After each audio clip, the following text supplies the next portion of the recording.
Salut à tous, le journal du foot de ce jeudi 27 mai. Ce sera une petite révolution pour les matchs de Coupe d'Europe. La règle des buts à l'extérieur pourrait être supprimée par l'UEFA ce vendredi à l'issue de la commission des compétitions de clubs selon le Times. La règle existe depuis 1965. Elle est utilisée en Ligue des Champions et en Ligue Europa lorsque deux équipes sont à égalité après 180 minutes de jeu à l'issue d'une confrontation aller-retour. L'équipe qui a marqué le plus de buts à l'extérieur est qualifiée. En cas de suppression, il y aurait forcément plus de prolongation. Le PSG a bénéficié de cette règle, par exemple cette saison en Ligue des Champions en quart de finale face au Bayern Munich. La réponse cinglante de Juninho à Rudi Garcia après les propos très sévères de l'ancien coach lyonnais à l'encontre du Brésilien. Le directeur sportif de l'Olympique lyonnais a décrypté cette relation difficile sur la chaîne du club. Ce n'était pas quelqu'un que j'appréciais beaucoup comme personne. Le problème que j'ai eu avec Rudi, c'est qu'il y avait des différences de traitement. Il était fort avec les faibles et faible avec les forts. Il ne sait pas gérer. C'est vrai que je ne l'ai pas laissé choisir les joueurs au mercato, mais c'est mon boulot et je pense qu'il n'avait pas l'habitude de ça. Il est froid humainement, il n'a pas de sentiments. Rudi a un manque de confiance en soi et donc il veut montrer qu'il est fort, qu'il est costaud, qu'il est beau. A lâché à Juninho sur OLTV. Ce dernier s'est ensuite exprimé sur Memphis Depay. Memphis a fait son temps. Le président a fait beaucoup d'efforts pour le prolonger. Ce n'est pas une critique. J'avais une bonne relation avec lui. Par contre, il fallait que toute l'équipe tourne autour de lui et ça, c'est très dur, a poursuivi le directeur sportif de l'OL.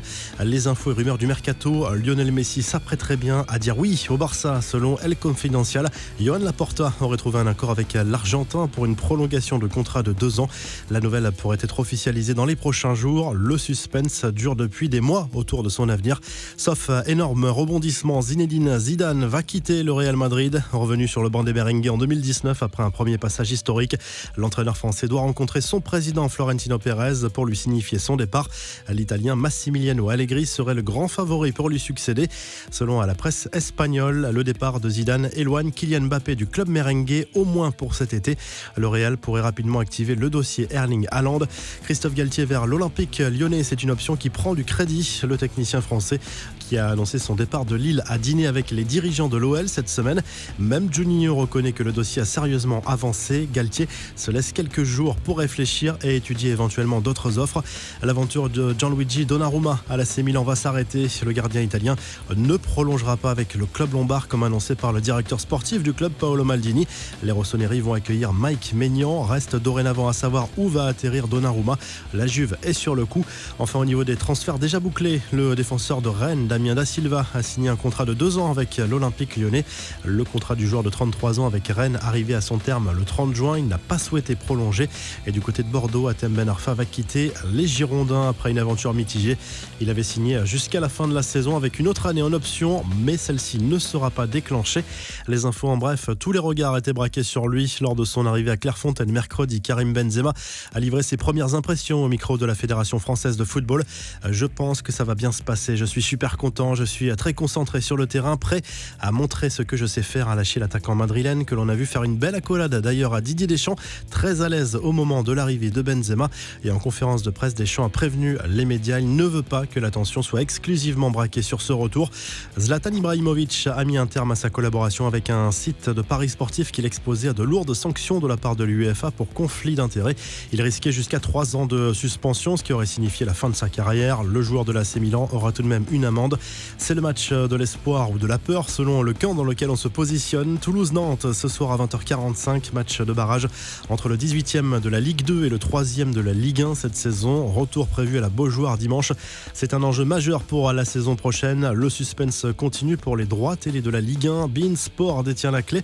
La Ligue et Canal+ attendent un geste du diffuseur pour boucler un accord de diffusion jusqu'en 2024. Canal ne veut garder que les plus belles affiches. Sans accord, la LFP envisage de lancer sa propre chaîne, mais ce serait forcément avec des revenus inférieurs. À Bernabéu en feu, comme rapporté par la presse espagnole. Un début d'incendie s'est déclaré sur le chantier de l'enceinte du Real Madrid, actuellement en travaux. Le feu a été rapidement maîtrisé, heureusement. Enfin, Booba était l'invité de France Inter ce jeudi matin. Il a notamment parlé de football. Le rappeur a salué le retour en bleu de Benzema qui aurait dû intervenir selon lui bien avant. Booba en a profité pour tacler Youssoupha, choisi pour chanter l'hymne des Bleus pour l'Euro. Je ne sais pas qui l'a appelé, ça faisait longtemps qu'il n'avait rien fait et sa chanson n'est pas terrible, a lâché le rappeur. La revue de presse, le journal L'Équipe revient sur cette finale folle de Ligue Europa entre Manchester United et Villarreal. Un succès du club espagnol au tir au but. Monaco devra donc passer par un tour préliminaire puis un barrage pour se qualifier pour la phase de poule de la prochaine Ligue des Champions. En Espagne, le journal AS salue également cette victoire de Villarreal. Villarreal en C3. Un champion historique, titre Le Quotidien Sportif. Le journal madrilène confirme par ailleurs le départ de Zidane du Real Madrid. Du côté de la presse britannique, le Daily Telegraph version sport consacre également sa une à cette finale de Ligue Europa terminée au bout de la nuit après un match nul un partout. 11 tirs au but à 10 pour les Espagnols. Même les gardiens ont tiré et Derrea a manqué le sien. Le quotidien Sport se penche de son côté sur le futur de Ronald Koeman au Barça. Le président Laporta rêve de faire revenir Guardiola, mais l'opération est impossible pour cet été. Le technicien néerlandais pourrait donc rester une saison supplémentaire. Enfin, en Italie, la Gazzetta dello Sport se penche sur la bataille des grands clubs pour attirer Massimiliano Allegri. La Juve et le Real Madrid sont à l'affût. L'Inter, qui va devoir compenser le départ de Conte, a également contacté le technicien italien. Le journal transalpin qui confirme l'intérêt par ailleurs du Paris Saint-Germain pour Achraf Hakimi. Si le journal du foot vous a plu, n'hésitez pas à liker la vidéo et à vous abonner. Et à très vite pour un nouveau journal du foot.